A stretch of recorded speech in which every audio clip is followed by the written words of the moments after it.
Donc bienvenue dans ce premier numéro de Foot de Lille Mag. Voici le sommaire de cette émission. Je vais vous expliquer pourquoi j'ai créé Foot de Lille 974. Également, je vais vous parler des sanctions que la CDCG ont infligées au club de D1P, les actualités transferts du moment et pour finir bien sûr les infos football à retenir de ces dernières semaines. Donc comme j'étais en train de vous expliquer, je vous donne les raisons pourquoi j'ai créé Foot de Lille 974. Premièrement, moi je trouve qu'aucune chaîne locale de télévision rayonnaise ne diffuse de rencontres de D1P sur leur chaîne. Donc, la deuxième raison, c'est que je pense que le championnat de football de D1P n'est pas assez médiatisé, contrairement à ce que proposent actuellement les médias rayonnais. Et enfin, la troisième raison, c'est que personne ne se rend pas compte à quel point ce championnat vaut le coup. Pourquoi? Puisqu'on est le seul championnat de France amateur à pouvoir proposer le champion à la C1 africaine. Pour ceux qui ne connaissent pas, qu'est-ce que la C1 africaine? La C1 africaine, c'est l'équivalent de la Ligue des Champions que dispute l'Olympique de Marseille et bien sûr l'Olympique de Lyonnais. Donc moi, j'ai décidé de prendre les choses en main et de vous proposer à mes chers amis internautes 2 émissions Foot de Lille Mag par semaine et bien sûr, si possibilité, un match de D1P ou de d'autres divisions le week-end. Donc maintenant, je vais vous parler des sanctions qu'ont infligées la CDCG. En effet, les clubs de D1P avaient reçu début décembre des sanctions émanant de la CDCG. La Ligue avait même mis toutes ces infos sur son site internet. Mais il retiré quelques heures plus tard, puisque c'est des décisions qui étaient complètement fausses, allant même jusqu'à interdire certains clubs de recruter des joueurs. Mais les vraies sanctions sont les suivantes. La SN Jeanne d'Arc n'a pas le droit de recruter le moindre joueur fédéral. Cependant, il pourra toujours recruter locaux.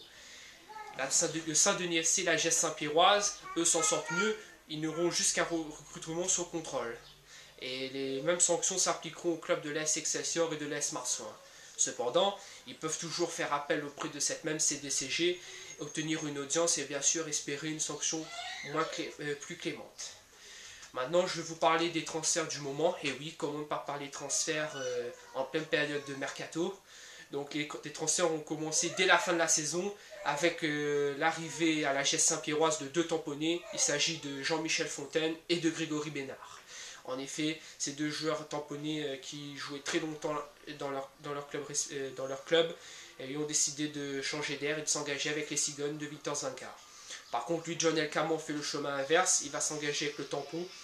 Et oui, en effet, puisque les dirigeants Saint-Pierrois ont décidé de se séparer d'un joueur emblématique à La Réunion. Mais Ludovic n'est pas le seul, puisque Ludovic Drula aussi a dû quitter le club et s'est engagé avec la Rivière Sport. Voilà, ensuite, Emmanuel Ledoyen, lui, va retrouver la D1P. Il va s'engager avec l'AS Marsouin après un an passé en D2R dans le club de Tampon FC.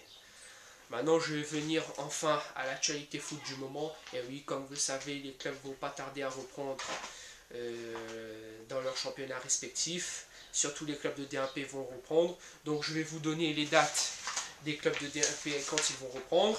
Donc, aujourd'hui même, l'Excelsior et la Saint-Pauloise vont reprendre. La Rivière Sport reprend le 18 janvier. La JS Saint-Pierroise reprend le 20 janvier.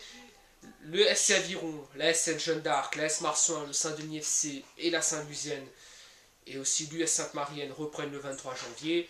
Et enfin, l'AS Possession, eux, reprennent le 30 janvier. Donc sur ce, si vous voulez plus d'informations, vous nous retrouvez sur la page Foot de Lille 974, la page Facebook, mais également sur Twitter, Footil 974. Donc vous laissez vos commentaires, vous avez le droit de dire ce que vous voulez. Donc en attendant, moi je vous retrouve jeudi pour un nouveau numéro de Foot de Lille Mag. Et surtout, portez-vous bien. Ciao, ciao!